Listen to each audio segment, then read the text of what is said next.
Blackburn Rovers head into the match against Barnsley full of confidence after that 3-0 win up against Preston. But will they make it 2 wins out of 2? We'll talk about that and much more next.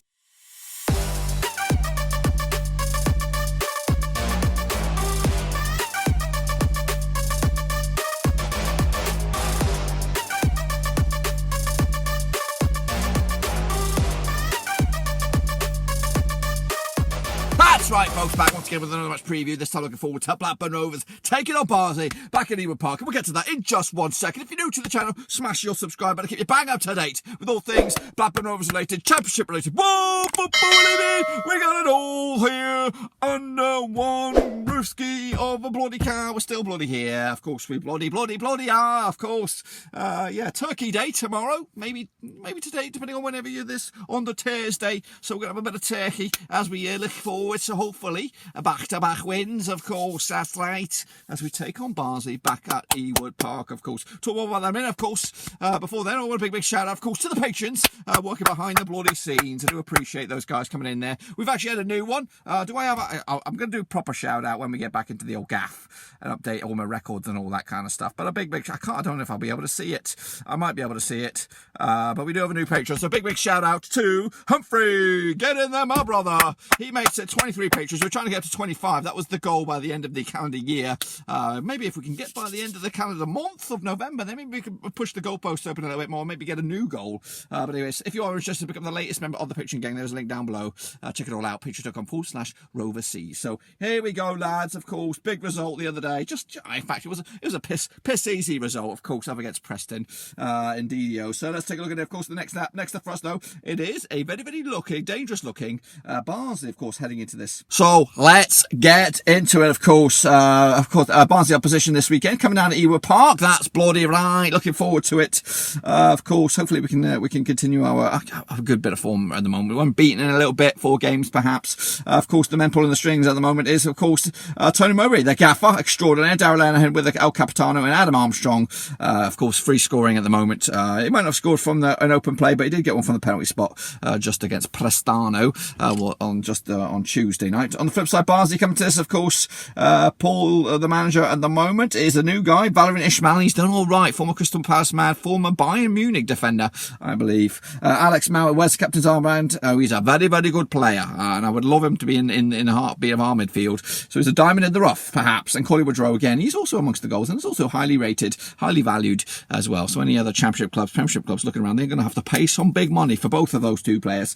So of course, let's take a look at the tail of the tape. On average, Rovers banging in about 2 goals a game compared to Barnsley. We'll take a look at more of these stats and figures in a little bit. Of course, on average, 16 shots per game for Rovers, 11 for Barnsley.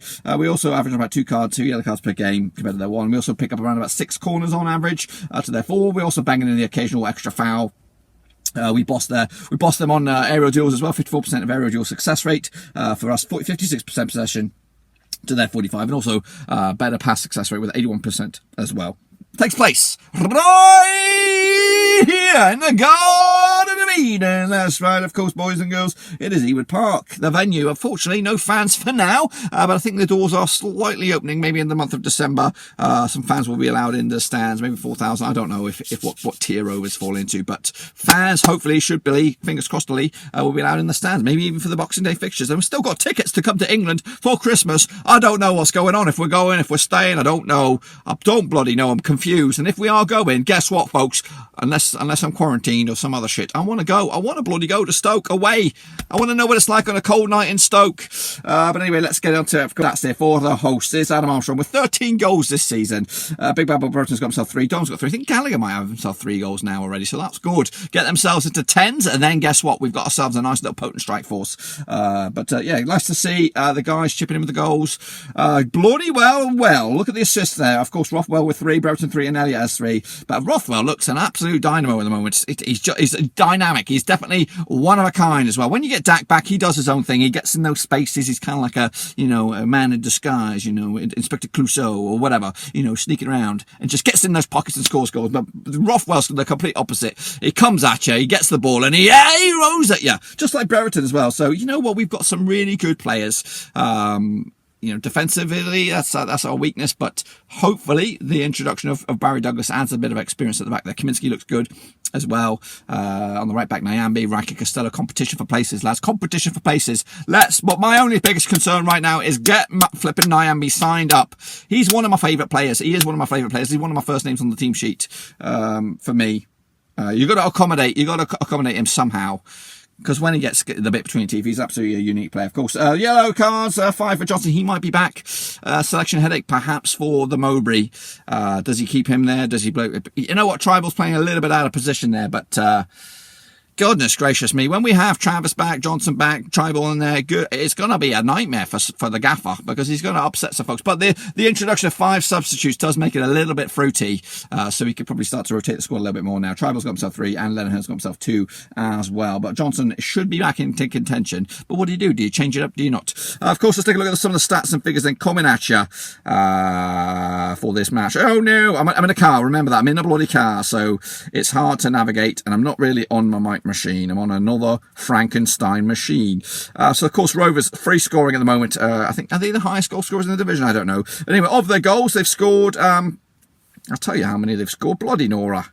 Bloody Nora. Bloody, I'm getting the old Christmas carol mood soon as well. When we get back, we'll be in full Christmas, full frontage, in a way, cheeky. Of course, Rovers scoring 16 goals from open play, 4 from counter-attacks, 3 penalties, and 2 set pieces. No own goals yet, just yet. There's some touch on some wood somewhere. I can't find any wood.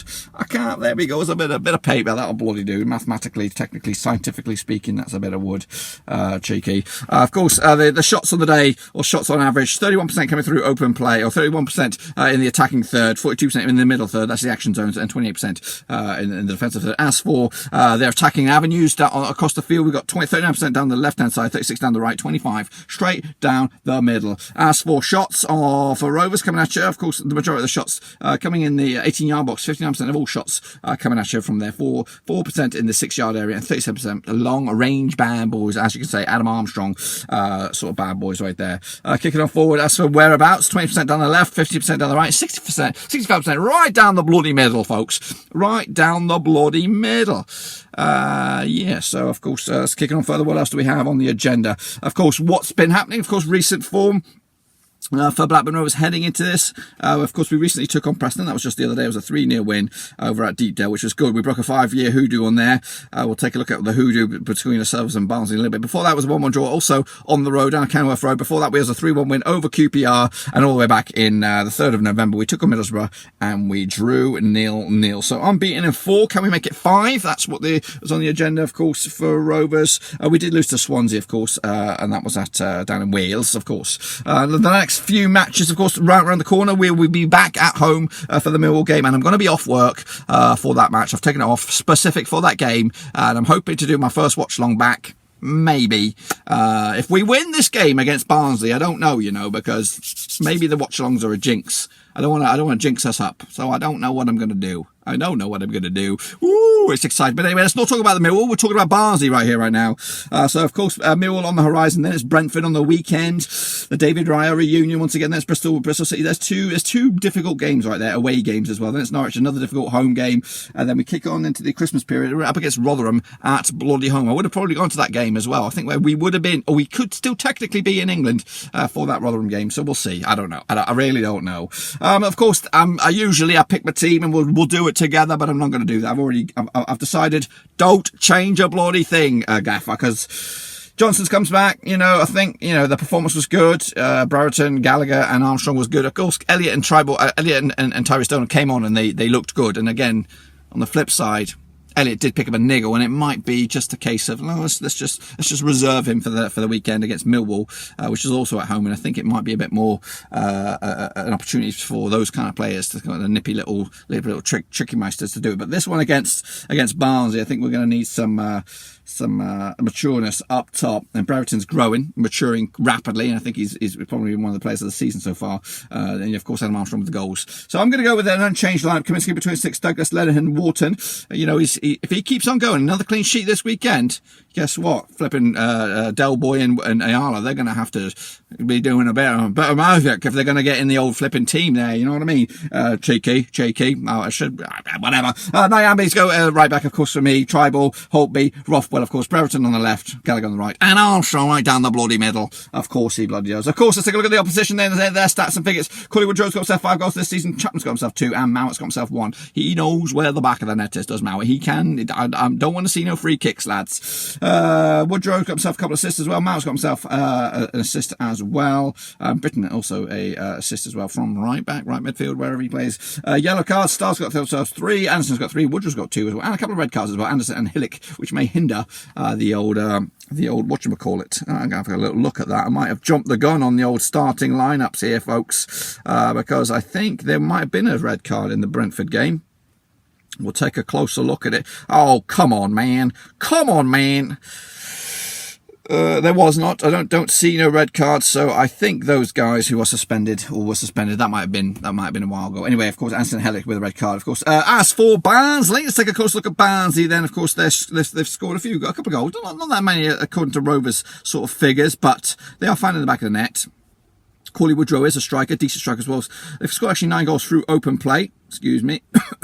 Penalties 3, set pieces just the 1, and own goals just the 1. As for the attacking zones or the action zones, 42% of all their action is in the middle third, 29% is in the opposition third, and 28% is in their own defensive third, of course. As for whereabouts in the field, 24% of the actions down the middle. They like to go down the right hand side, 41% of the time, and 35% down the left. Of course, as for the shots, let's take a closer look at those shots then. It's 51% down in the 18-yard box, 6% in the 6-yard box, and 43% in the outside box. As for whereabouts, the shots coming from 20% down the left, 17% down the right, and 63 down the middle, pal. Hey, get in them, get him up you can, man. And that's so whereabouts the shots have taken place. Let's take a look at what's on the horizon for Barnsley. Of course, Brentford is coming up very, very soon after Rovers. Is that right? You play Brentford, then we play Brentford. I think it's pretty much to say. So you're warming us up. We're going in for sloppy seconds on the old Brentford. Of course, heading into this, I'm trying to just confirm that. That is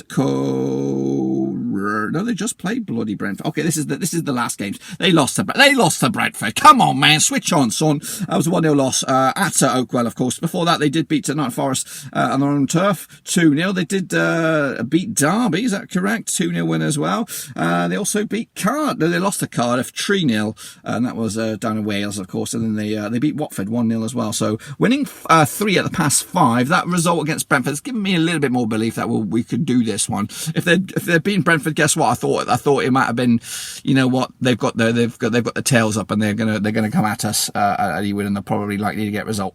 So I'm more confident going into this now. I'm not saying we're going to piss all over them or anything like that. I think it's going to be a tight game. They've got confidence. They believe in themselves. 2 wins at the past 4 is a little bit better than 3 wins at the past 4 in my eyes, you know what I mean? Or 4 wins at the past 5. So the form is kind of switching a little bit. They have had a good managerial bounce with a new fella in there.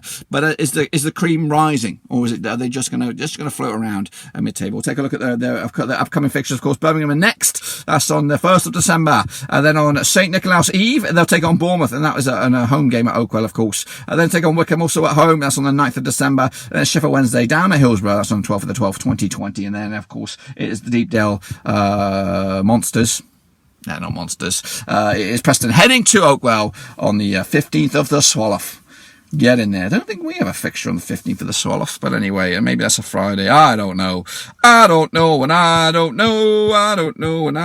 It's right. Yeah, we're right. Of course, let's take a look at the lineup. Then I've gone with this one. I think it was a 3-5-2 in a way. We got Walton between sticks. Not that Walton, the other Walton. That's right. Of course, Anderson, Hellich, and Solbout at the back there. That's the 3-man defensive line there, with Stiles on the left, Britton on the right, Mowat and James in the middle. Good signing that, James. Freezer as well in the attacking midfield there, alongside Woodrow and Chapolino, of course. Let's take a closer look then at the last 6 between the two sides in all competitions, all venues. This is, of course, last time around at Oakwell. They beat us 2-0 comfortably with goals from Connor Chaplin and Jacob Brown. Of course, Big Bad Boy Brenton got himself sent off controversially, and then they scored on the result on that. And then we did beat them at Ewood last time around 3-2. We'll take a look at the scores in a minute. I didn't open up the flipping scoreline there. And they also beat us though in Barnsley. So they've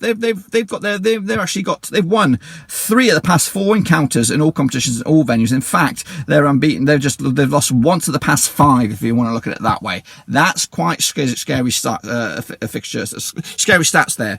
Rovers, though, all the way back in 2013, we smashed them 5-2. I like a bit of that myself. I love a bit of that. If we could get a bit of that, I'll be happy, of course. The last 6 over at Ewood, of course, some better looking history there, winning 4 of the past 6. That 3-2 was of course last time around at Ewood Park back in around about this time last year, actually. 3-2 win. It was close. It wasn't pretty. It wasn't effective. But Bradley Deck got himself a couple of goals. Stuart Downing as well. Connor Chaplin and Corley Woodrow on the score sheet once again. When I repeat of that, hopefully not. That's too nervy for me to win it right at the death. But yeah, so recent form over at Ewood, pretty good. Hopefully we can continue it as well. Jordan Rose liked a goal back in the day. So that's that. Let's take a look at the home and away form. Rovers' home form is not brilliant. It's just 1 win in the past 5 for them, and that was against QPR. Hopefully we can make it a recent reboot there. On the flip side, Barnsley come to just 1 win in the past 6 for them out on the away days, and that was against Derby last time around. So maybe they're we'll take a look at where they are in this form table right here, right now, actually. Rovers coming to this now on the climb into 12th now, 8 points on the board. Possible 18. Barnsley, though, sitting pretty in 3rd. Good form around the moment. One of the form teams, but of course, maybe, just maybe, that new manager bounce is going to fade off a little bit, maybe. The home form, that's where we're looking at Rovers. Asher, 12 spots in the old home form, 2-2-2 across the board. Barnsley, their home form is good. The top 5, that playoff contenders with the home form, but unfortunately, that's not what they're here for. They're for their away days, and their away days is 19th, which is good food for thought there for Rovers.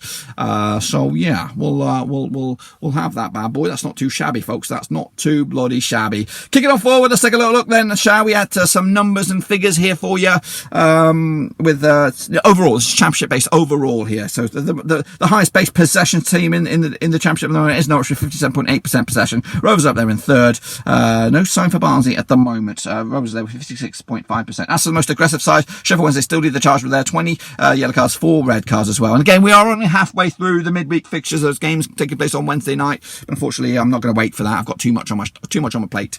Aero duels 1. Rovers are hanging on in there in 5th spot there with 53.9% possession. Cardiff lead the charge at 58.5. As for shots per game, Rovers are up there 15.7%, 15.7 shots per game. Norwich lead the charge with 17.1. They're on the horizon for Rovers. We've got to be ready for them. They're also the best pass accuracy as well for 82.6%. And Rovers are also just on 2nd spot with 80.6%. Those are good numbers for Rovers. Good numbers at long last. We were nowhere near these sort of figures last time around. So it's given me a little bit of positivity despite the league table. And you can also say the same for Brentford. Well, Brentford are having a stop-start season. And then maybe they're waiting to kick stuff. Of course, we're at halfway stage. I just talked about it. Yeah, QPR, they beat Rotherham at Loftus Road, 3-2 win. Good result for them. Of course, Stoke, though, lost to Norwich, 5-goal thriller as well. Double 5-goal thrillers there. Of course, Norwich got a man sent off on that occasion. Not too sure who that was. Haven't really opened it up. Wickham, again, continue to grind out the results. 0-0 against Huddersfield. Another point in the bag. Luton Town, another point in the bag for them. 1-1 against Birmingham. Of course, the result of the day was that deep Dale. So he's pissed all over. We absolutely got our wheelies out and wheelied all over them. And we teased Fisher. He said, come and grab my cockaroony. But unfortunately, he missed that too. Goodness gracious me. Barnsley, though, they did lose to Brentford, unfortunately for them, but hopefully they'll have a little bit of a bad rut this weekend. Then Bournemouth 2-0 winners over Forest as well. Quick look at the table as it stands. Norwich lead to charge at the moment, at 1 point clear over Bournemouth, who also played yesterday. Bristol City can close the gap to potentially just 1 point with a win on their midweek match. Swansea also in contention as well as Watford and Reading. Down the foot of the table, Derby, Sheffield Wednesday games in hand over Wickham, and Coventry also game in hand on the likes of Nottingham Forest as they struggle on the table. Rovers up to 10th, win for them on the weekend, could go up to 7th, and guess what? That's just, if we could enter 7th-ish, if we can enter striking distance entering the month of December and have a positive, and hopefully the Dagmeister comes back. This could be turkey-tastic time, lads. It could be turkey time for Rovers. But anyway, that's the table. This is what's going on at the moment, or heading into the weekend. Of course, Brentford against QPR, that's Friday night. An all-London affair. Of course, Reading against Bristol City, that's the early kickoff on Saturday. Birmingham against Millwall. Norwich against Coventry, of course. That's on Saturday as well. Cardiff against Luton. Sheffield Wednesday against Stoke. Watford against Preston. Huddersfield against Middlesbrough. Derby against Wickham. Did I go past Barnsley? Derby against Wickham. Oh, we are Barnsley. That's what we're talking about. I'm in a car, lads. I'm in a bloody car. Derby against Wickham, Rotherham against Bournemouth, and Nottingham Forest against Swansea. And of course, the game of the weekend is at Ewood Park, where Barnsley, informed Barnsley, take on Rovers, who are in a bit of form right now. Quick look at the top goal scorer scores, just in case you're interested in all that kind of stuff. We've got Adam Armstrong leading the charge at the moment with, of course, 12 goals to his name. I'm telling you, not giving up. He's right on his heels with 11 goals. Lucas Giles there with 17, who's catching up with them with 7 as well. Campbell's got himself 6. Sinclair's got got himself 5. Grunewald and Ayew in the chasing pack with Godden and Pedro as well with 4 goals to their names. As for the most assists, Brandon Embo's up there with 5, so's Campbell, Bidwell, Toffolo and Simierio have got themselves 4 assists to their bloody name. And I just want to showcase a list here of players that have played for both Blackburn Rovers and Barnsley. Some real belters in there. Stuart Ripley, Conor Mahoney, Craig Hignett's in there. But one that does stand out, it is not the Harry Chapman derby, it's the Adam Armstrong derby, folks. We've got the Adam Armstrong derby. Who'd have thunk it? He actually, completely forgot about that. Of course, but I think it was prior to his days over in Coventry when he was there on loan. So that's something to look forward to in that regard. But yeah. So that's some belters in there. Paul Warhurst I saw in there as well. And that's pretty much all I've got for you. But not me. Hang on a minute. I've got some stuff for you. Get out of here. You get out. What? Get out. Get out of it. Yeah. So you heard a little bit what that clown has to say. What about the fans on social media? Well, let's take a little look what's going on the brfcs.com forum then, shall we? So, Darren Rover kicks us all off. So we'll have a little listen what Darren Rover has to say. Still on a high following last night's performance and result. Thought we'd be better. Get the next match day thread up and running. That's right. The Tykes are at Ewood on Sunday and have had a topsy-turvy start to the season similar to ourselves. They currently sit only 2 points behind us, having won 3 and lost 2 of the last 5. We talked about that. The latest being a home defeat by Brentford last night. That would have been tipped by most, though, to be relegated at the start of the season, but appear to be bucking the trend and expect a tough encounter. I read an article yesterday that linked Mario Balotelli with Barnsley. He's currently a free agent, but whether there's any truth in that story or not, who knows? Perhaps if Big Sam were their manager, the story would have legs, or could have legs, of course. We need 3 points in the first of a couple of home games, more to follow midweek, to build on the 4 points gained in the past 2 away games. We were to finish up in the top 10. What the? I can't talk. I can't bloody. This guy, whoever was here, has stolen my thunder. We were to finish with 10 points from the series of 4 games, then perhaps we could start to bloody believe. I got the words out anyway.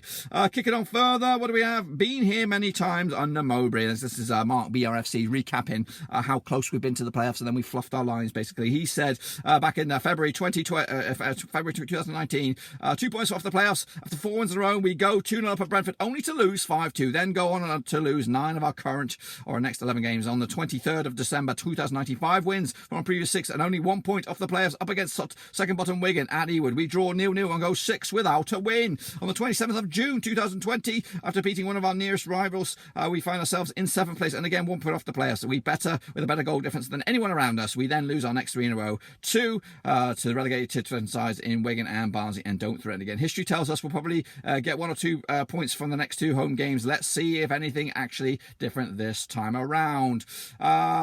Old Jam fan said this one's got banana skin written all over it. We need to be out the traps very, very quickly. An early goal would make things much, much, much more comfortable for our style of play. We're going to go with Big Dogger Steel. Feel free we'll be on top early doors, and it will just depend on if we take our chances early. Meanwhile, Darren Rover, that's the guy who kicked us all off. We'll go with Joey Big Nose here. Of course, a quality name that. I'm pretty confident of going into these games if we can keep the key players fit. That's Kaminsky, Lenihan, Wharton, Holtby, Rothwell, Armour, and I can't really believe I'm saying this, Brereton. If you have those 7 out there, then I think we'll have a real handful for any team. Take any of them out and our system looks a bit fragile. Team for me, Kaminsky, Nyambi, Lennon, Wharton and Douglas, bada bing. Holtby, Johnson, Rothwell, bada bong. Gallagher, Armstrong and Brereton. That's the question mark. Do you go with Johnson? Do you go with Tribal? I think Johnson does deserve it, but Tribal, he's doing a lot of donkey work. You know what I mean? Subs pairs, Carter, Bell, Tribal, Davenport, Buckley, Elliott, Dolan and Chapman. Barnsley on a decent run, won 4 of the last 6, including beating Watford, so obviously no pushovers. Looks like they play pretty decent, so Wharton and Lennon to get their head on it. I really like them as a pairing, makes much less concerned about aerial bombardment. Tom Phil, we'll wrap it up with Tom Phil. Something feels a little bit different this season as the squad is stronger than it's been for years. For me, it comes down to the manager applying the right approach and not altering much. These lot will probably come and dig in, but score first and early-ish. We should go on and win. Sit back and again, and we go and we'll go behind once again. Again, you can watch those or check out that forum, the brfcs.com forum on the old Tinterweb, and you can see for yourselves. Get in there, maybe even comment yourselves. That's what the fans have to say. You've heard what that clown had to say earlier. What about Digicast? Digicast, it's over to you.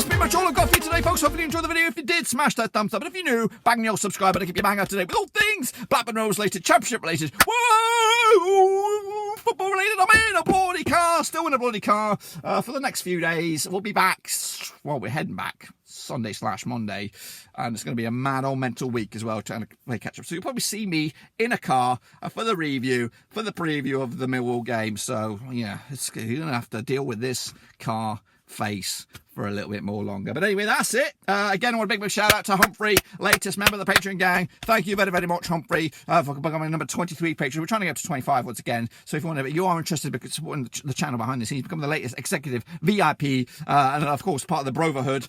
Check out the link down below, patreon.com/Roverseas. And also, check out the links to my other platforms, Twitch, Twitter, Facebook. I'm trying to get my old Twitch up to 250 followers on there. It's free. Just go over there, you click follow, and you do one. And then next year, when I get back, and maybe even over Christmas, we're going to have some festive streams. I mean, they're going to sound boring, but maybe like, I don't even want to say this because you're probably not going to bother, but maybe like build a puzzle. I've got a classic Blackburn Rovers puzzle, 1994-1995 puzzle with all the faces and all that. We could do that. I know it sounds boring, but there's other stuff planned for it, but I'm all excited about doing some puzzles, puzzle streams. Man, mental, chicken oriental. I don't know if that's appropriate these days, but anyway, enough about that. I'm going to shut my mouth up. I'm going to go. Get yourselves down there in the description down below. Smash the thumbs up, smash subscribe, and I'll see you all on the other side with 3 points against Barnsley. Go, boys! Get in there! Get in my veins again! Ah!